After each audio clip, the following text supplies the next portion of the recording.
Trong khi đại dịch Covid-19 vẫn đang khiến nhiều quốc gia trên thế giới lâm vào cảnh khốn khổ, thì câu hỏi về nguồn gốc của căn bệnh quái ác này lại trở nên nóng và cấp thiết hơn bao giờ hết. Sự chần chừ của Tổ chức Y tế Thế giới đã khiến các chuyên gia đặt câu hỏi rằng vai trò của WHO ở đâu trong cuộc điều tra nguồn gốc của đại dịch toàn cầu. Trong khi Biển Đông tạm lắng căng thẳng, thì tình hình khu vực Biển Đen tiếp tục có những căng thẳng mới. Vào ngày 2 tháng 7 vừa qua, tàu chiến Anh và Hà Lan cùng đi qua eo biển Bosphorus. Cùng lúc đó, ông Putin khẳng định tiếp tục ủng hộ Belarus trước các lệnh trừng phạt của phương Tây. Trung Đông vẫn chưa thể bình yên khi Israel ném bom săn phẳng một nhà máy vũ khí Hamas, tiếp tục vi phạm thỏa thuận ngừng bắn. Tại Mỹ, Bộ Ngoại giao nước này vừa cho biết tội phạm buôn người ở Malaysia chủ yếu là lao động cưỡng bức. Nhà Trắng công bố lương nhân viên nam nhỉnh hơn nữ. Quá phẫn nộ với việc phát hiện ra những ngôi mộ tập thể của trẻ em bản địa, người Canada giật đổ tượng nữ hoàng Anh.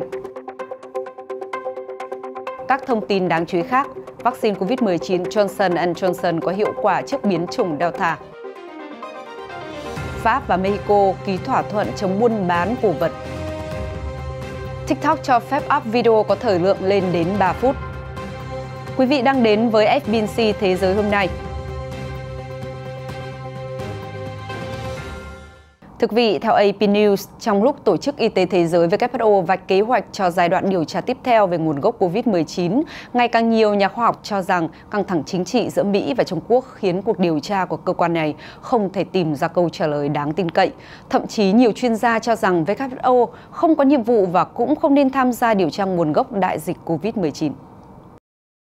Theo kết quả của một cuộc điều tra giai đoạn 1 giữa WHO và Trung Quốc về nguồn gốc COVID-19 bắt đầu hồi tháng 3, virus có thể lây từ động vật sang người và khả năng COVID-19 rò rỉ từ phòng thí nghiệm là cực kỳ khó xảy ra.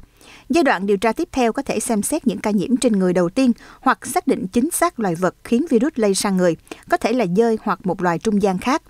Tuy nhiên, ý tưởng rằng COVID-19 rò rỉ từ phòng thí nghiệm gần đây ngày càng thu hút sự chú ý sau khi Tổng thống Joe Biden ra lệnh cho tình báo Mỹ đánh giá khả năng này và công bố báo cáo trong vòng 90 ngày. Vừa qua, tiến sĩ Michael Ryan, giám đốc chương trình ứng phó khẩn cấp của WHO cho biết cơ quan này đang hoàn thiện kế hoạch điều tra giai đoạn 2 và do WHO làm việc theo cách thuyết phục nên tổ chức này không đủ thẩm quyền buộc Trung Quốc hợp tác. Một số người cho rằng đây là lý do khiến cho cuộc điều tra của WHO dẫn đầu chắc chắn thất bại. Ông Lawrence Costin, giám đốc Trung tâm Hợp tác WHO về nhân quyền và luật y tế công tại Đại học Georgetown cho biết, chúng ta sẽ không bao giờ tìm ra nguồn gốc nếu dựa vào WHO. Trong hơn 1 năm rưỡi qua, họ bị Trung Quốc ngăn cản và hiển nhiên họ sẽ không bao giờ đi được tới tận cùng vấn đề. Ông Costin nói rằng Mỹ và những quốc gia khác có thể tìm cách kết nối thông tin tình báo, sửa đổi luật quốc tế để trao cho WHO thẩm quyền cần thiết hoặc xây dựng một tổ chức mới để tiến hành một cuộc điều tra. Theo ông Richard E. Bright, một nhà sinh học phân tử tại Đại học Rutgers, gọi đây là trò hề, nói rằng việc xác định virus lây từ động vật sang người hay rò rỉ từ phòng thí nghiệm không chỉ là câu hỏi khoa học mà còn chứa đựng các yếu tố chính trị nằm ngoài khả năng chuyên môn của WHO. Virus có gen gần nhất với COVID-19 từng được phát hiện trong đợt bùng dịch năm 2012 khi 6 thợ mỏ bị viêm phổi sau khi tiếp xúc với dơi ở mỏ Mojang, Trung Quốc. Tuy nhiên, chính quyền Trung Quốc năm ngoái đã niêm phong khu mỏ, tịch thu mẫu vật và cấm người dân trả lời báo chí. Vào ngày 2 tháng 7 vừa qua, các tàu chiến của Anh và Hà Lan vốn là tâm điểm của cuộc đấu khẩu với Nga ở Biển Đen đã đi qua eo biển Bosphorus trên đường đến biển Địa Trung Hải. Vào tháng 6, Nga cho biết tàu khu trục phòng không HMS Defender của Hải quân Hoàng gia Anh đã xâm nhập bất hợp pháp vào lãnh hải của nước này gần Crimea. Ngay sau đó, thì Nga cũng đã triệu tập đại sứ Anh tại Moscow để làm rõ về vấn đề này. Trong khi Điện Kremlin nói việc làm của Anh là sai trái, ngược lại thì phía Anh cho rằng Nga đang yêu sách vô lý vì đó là lãnh hải của Ukraine. Trong một diễn biến liên quan, thì Bộ Quốc phòng Nga vào hôm 29 tháng 6 cho biết họ đã điều máy bay chiến đấu và máy bay ném bom để ngăn một tàu khu trục nhỏ của Hà Lan tên là HNLMS Everstein xâm nhập vào vùng biển của Nga ở Biển Đen. Bộ trưởng Quốc phòng Hà Lan cho biết các máy bay chiến đấu của Nga được trang bị tên lửa đất đối không đã quấy rối một tàu khu trục nhỏ của Hải quân nước này ở Biển Đen, tiến hành các cuộc tấn công giả và làm nhiễu hệ thống liên lạc. Nga coi Crimea là một phần lãnh thổ của mình, nhưng bán đảo này vẫn được công nhận là một phần của Ukraine. Vừa qua tại diễn đàn trực tuyến về các khu vực Nga và Belarus, thì Tổng thống Nga Vladimir Putin khẳng định Belarus không chỉ là nước láng giềng tốt, mà còn là một nước đồng minh thân thiết của Nga. Quan hệ hai nước luôn dựa trên nguyên tắc tôn trọng, ủng hộ và quan tâm đến lợi ích của nhau. Nga sẽ luôn là người bạn đồng hành, ủng hộ Belarus trong mọi vấn đề, đồng thời sẽ hỗ trợ nhiều hơn nữa người anh em Belarus trong việc chống lại các lệnh trừng phạt do phương Tây áp đặt. Tại diễn đàn thì hai bên trao đổi về các vấn đề khác liên quan đến chính trị, kinh tế, giáo dục và hỗ trợ nhân đạo nhằm nâng cao hơn nữa quan hệ đối tác chiến lược Nga-Belarus. Với Nga, việc tăng cường hợp tác với Belarus luôn được coi là một trong những ưu tiên hàng đầu của Tổng thống Nga Putin. Điều này có thể giúp Nga có thể gia tăng ảnh hưởng kinh tế và chính trị trong khu vực, trong bối cảnh nước này cũng đang phải đối mặt với các lệnh trừng phạt từ Mỹ và phương Tây. Thưa quý vị, vừa qua thì Mỹ đã thêm Thổ Nhĩ Kỳ vào danh sách các quốc gia có liên quan đến việc sử dụng binh lính trẻ em. Đây là lần đầu tiên Mỹ đưa một đồng minh NATO vào danh sách này. Động thái trên có khả năng làm phức tạp thêm mối quan hệ vốn đã căng thẳng giữa hai nước. Bộ Ngoại giao Mỹ cho biết Thổ Nhĩ Kỳ đang ủng hộ sư đoàn Sultan Murad thuộc phe đối lập ở Syria mà Washington xác định đã tuyển mộ và sử dụng các chiến sĩ trẻ em. Mỹ cũng đề cập đến việc sử dụng binh lính trẻ em ở Libya có liên quan đến Thổ Nhĩ Kỳ, đồng thời hy vọng Ankara sẽ sớm giải quyết vấn đề này. Thổ Nhĩ Kỳ đã thực hiện 3 chiến dịch xuyên biên giới ở Syria để chống lại tổ chức nhà nước về việc để Thổ Nhĩ Kỳ điều hành sân bay Kabul của Afghanistan sau khi Mỹ rút quân hoàn toàn. Vào hôm thứ Sáu ngày 2 tháng 7, thì Bộ Ngoại giao Mỹ cho biết nạn nhân của các tội phạm buôn người chủ yếu ở Malaysia là lao động cưỡng bức, sau khi hạ cấp quốc gia Đông Nam Á này xuống mức tồi tệ nhất trong báo cáo hàng năm về nạn buôn người. Cụ thể thì Malaysia vừa bị hạ xuống bậc 3 trong báo cáo buôn người TIP vì nước này liên tục bị cáo buộc buôn lậu người nhập cư, đồng thời không giải quyết thỏa đáng với các cáo buộc này. Sau khi hạ cấp Malaysia xuống mức 3 trong báo cáo buôn người TIP hàng năm, mới đây Mỹ còn cho biết thêm nạn nhân của các tội phạm này chủ yếu là lao động cưỡng bức và cáo buộc chính phủ nước này chưa thật sự quyết liệt để giải quyết vấn đề. Bộ Nội vụ Malaysia đã không trả lời ngay lập tức yêu cầu bình luận từ Reuters.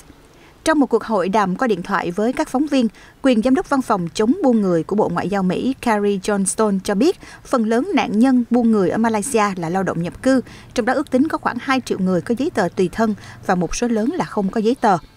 Ông Johnstone cho biết thêm, các lĩnh vực chủ yếu mà họ thấy bị bắt lao động cưỡng bức nhiều nhất là sản xuất dầu cọ và nông nghiệp, trong các công trường xây dựng, trong các ngành công nghiệp điện tử, may mặc và sản phẩm cao su. Việc hạ cấp diễn ra sau hàng loạt khiếu nại của các nhóm bảo vệ quyền lợi và chính quyền Mỹ về cáo buộc bóc lột công nhân nhập cư trong các đồn điền và nhà máy. Nước láng giềng Thái Lan bị hạ xuống danh sách theo dõi cấp 2, báo cáo cho thấy số lượng lớn nạn nhân buôn người bị cưỡng bức lao động trong ngành đánh cá và nông nghiệp. Bộ Ngoại giao Thái Lan gọi việc hạ cấp là đáng thất vọng và cho biết báo cáo này không phản ánh một cách công bằng những nỗ lực và tiến bộ đáng kể mà nước này đã đạt được để chống lại nạn buôn người. Cũng tại Mỹ thì mới đây Nhà Trắng tiết lộ mức lương nhân viên trong báo cáo nhân sự hàng năm trước Quốc hội cho thấy nam giới thu nhập cao hơn nữ giới một chút. Cụ thể thì trong báo cáo nhân sự được trình lên Quốc hội Mỹ vào hôm 1 tháng 7, Nhà Trắng cho biết 60% nhân viên của họ là nữ và khoảng 44% đến từ các cộng đồng đa chủng tộc hoặc sắc tộc. Trong số nhân viên cấp cao thì 56% là phụ nữ, 36% đến từ các cộng đồng đa chủng tộc hoặc sắc tộc. Trong báo cáo nhân sự được trình lên Quốc hội Mỹ hôm 1 tháng 7, nam nhân viên Nhà Trắng có thu nhập trung bình 94.639 đô la Mỹ hàng năm, cao hơn một chút so với mức 93.752 đô la hàng năm của các đồng nghiệp nữ. Báo cáo được đệ trình theo yêu cầu của Quốc hội Mỹ về liệt kê các chức danh và mức lương cho từng nhân viên Nhà Trắng kể từ năm 1995.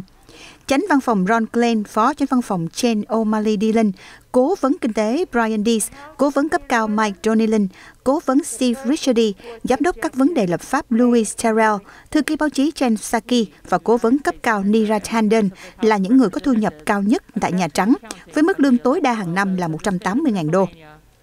Trong năm đầu nhiệm kỳ của cựu Tổng thống Donald Trump, mức lương trung bình cho nhân viên nữ thấp hơn 21.000 đô la so với nhân viên nam. Khoảng cách lương trung bình giới trong năm cuối cùng của chính quyền cựu Tổng thống Barack Obama là 11%, ít hơn so với chính quyền Trump nhưng nhiều hơn với chính quyền ông Joe Biden. Nhà Trắng cho biết họ đã thực hiện các bước để đảm bảo nhân viên được trả lương như nhau cho những công việc như nhau. Thưa quý vị, Thủ tướng sắp mãn nhiệm Angela Merkel của Đức vừa đặt chân đến Anh trong chuyến thăm được Thủ tướng Boris Johnson miêu tả là sẽ rất nồng ấm và hiếu khách. Dự kiến hai nhà lãnh đạo sẽ trao đổi hàng loạt các vấn đề nổi cộm trong quan hệ Anh-EU thời gian gần đây.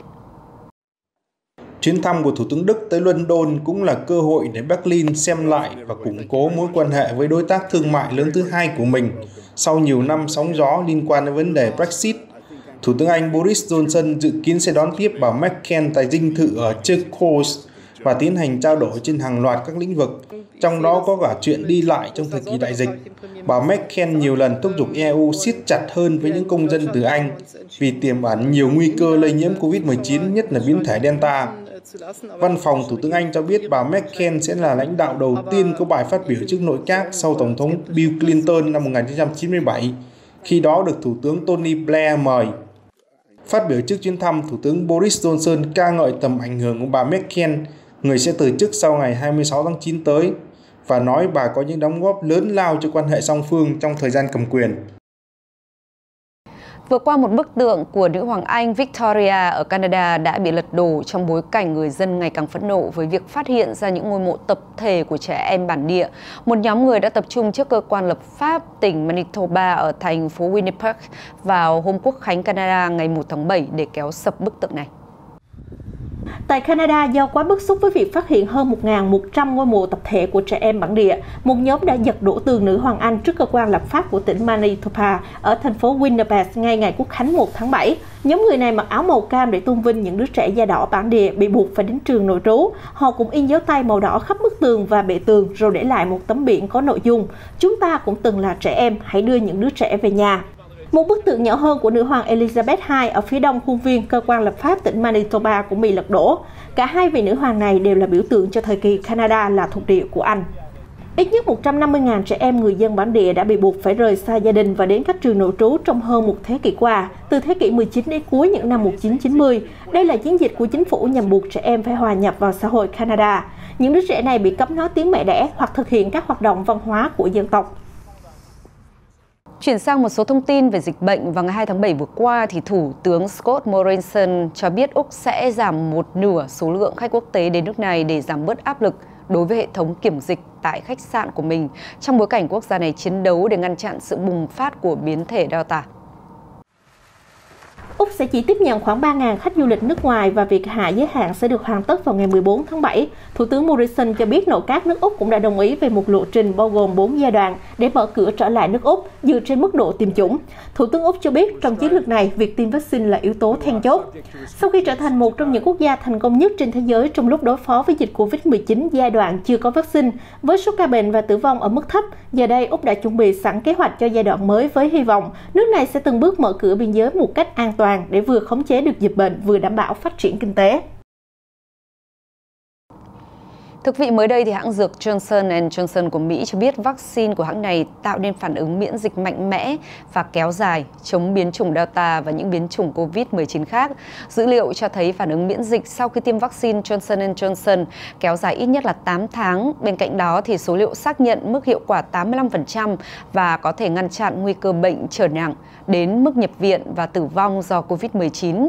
Ông Mathai Mamen là người đứng đầu bộ phận nghiên cứu và phát triển của Johnson & Johnson khẳng định rằng công ty đã ghi nhận sự cải thiện theo thời gian về hiệu quả của vaccine. Hãng còn cho biết thêm mức độ hoạt động của kháng thể trước biến chủng Delta thậm chí còn cao hơn so với thông số quan sát được ở biến chủng Beta lần đầu tiên phát hiện ở Nam Phi.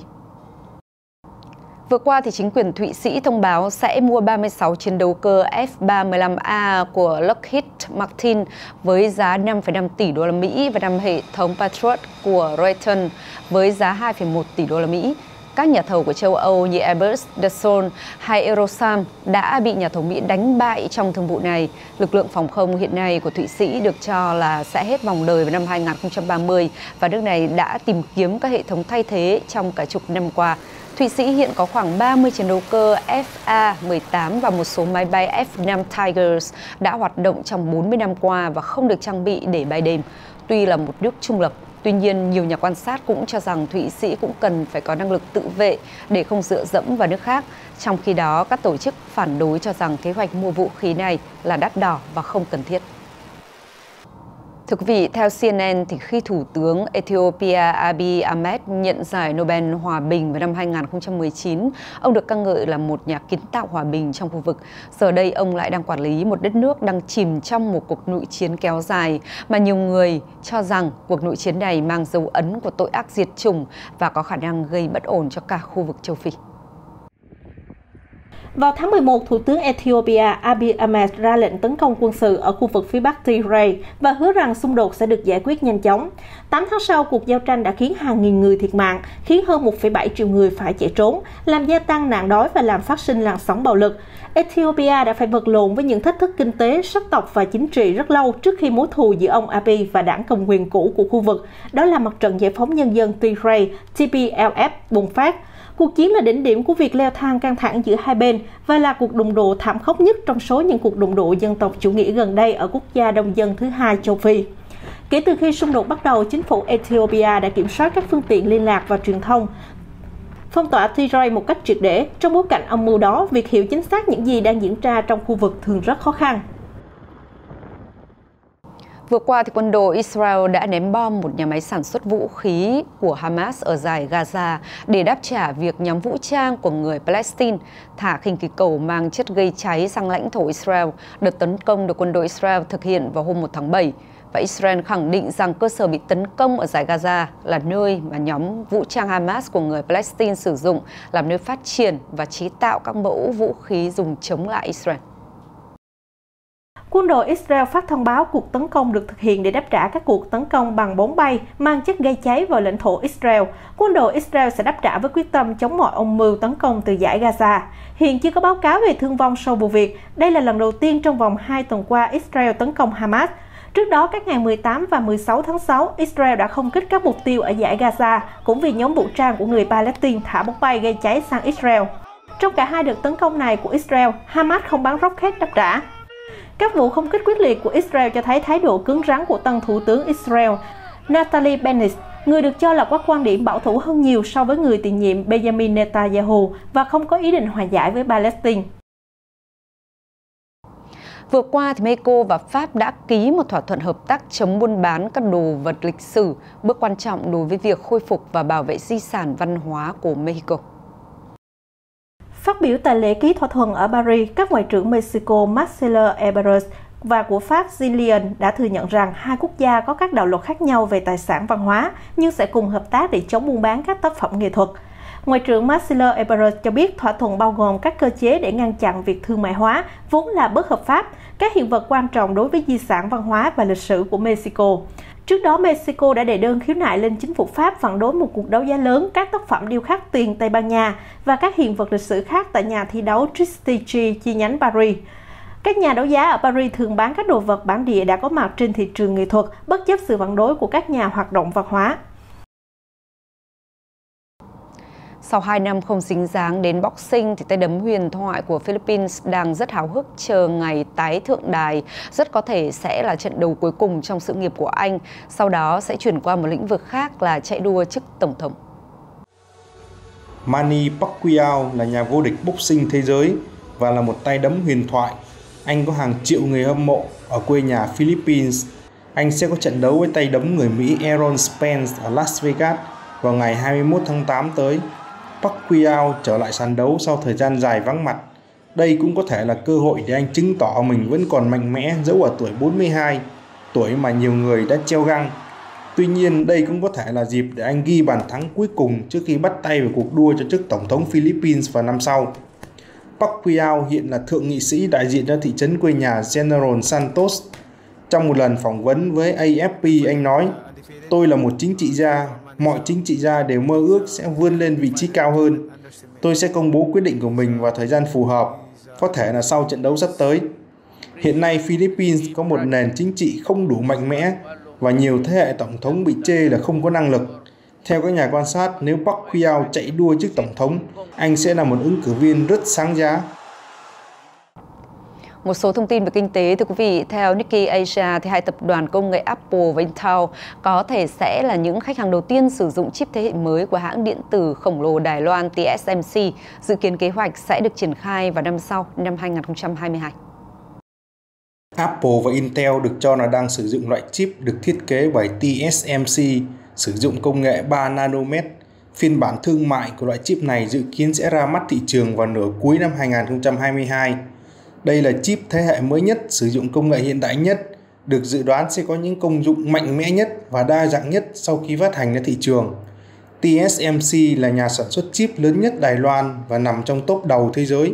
Từ khi Covid-19 bùng phát đến nay, nguồn cung chip trên thị trường toàn cầu ngày càng trở nên khan hiếm do sự bùng nổ các thiết bị phục vụ làm việc từ xa.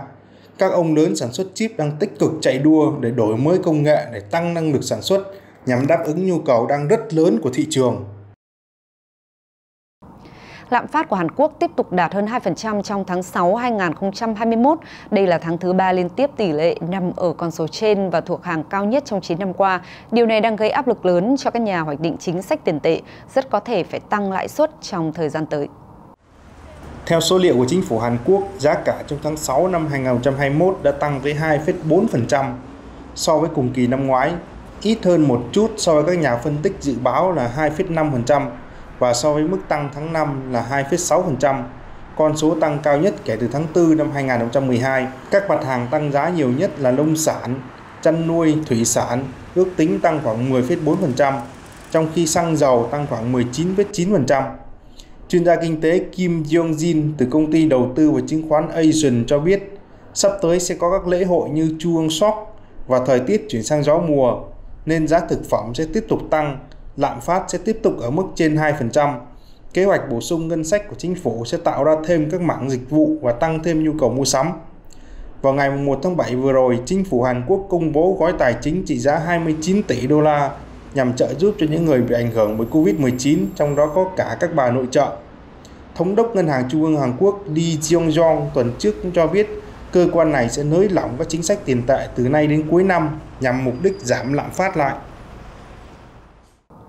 Mạng xã hội chia sẻ video nổi tiếng TikTok vừa thông báo họ sẽ cho phép người dùng được đăng tải các clip có thời lượng lên đến 3 phút trên nền tảng của mình, nhiều gấp 3 lần so với trước. Đây là thay đổi trong nỗ lực chống lại sự cạnh tranh của các đối thủ. TikTok được cho là hiện có khoảng 1 tỷ người dùng trên thế giới. Riêng tại Mỹ là khoảng 100 triệu người, phần lớn là những người trẻ có điện thoại thông minh. Giám đốc sản phẩm của TikTok ông Drew Kerthoff cho biết, việc tăng thời lượng video, người dùng có thể tạo thêm nhiều nội dung hơn, nhưng sẽ tốn thêm bộ nhớ lưu trữ. Cũng theo ông Kerthoff, việc cho phép trên dự kiến sẽ được tiến hành trong những tuần sắp tới. TikTok được sở hữu bởi công ty mẹ có trụ sở tại Trung Quốc là ByteDance, là một trong những mạng xã hội video lớn nhất thế giới. Các đối thủ chính của TikTok là YouTube, Triller và một số nền tảng khác. Và thông tin về TikTok cũng đã khép lại Thế giới hôm nay trên FBNC. Cảm ơn sự quan tâm theo dõi của quý vị và các bạn. Thu Hiền xin kính chào tạm biệt và hẹn gặp lại.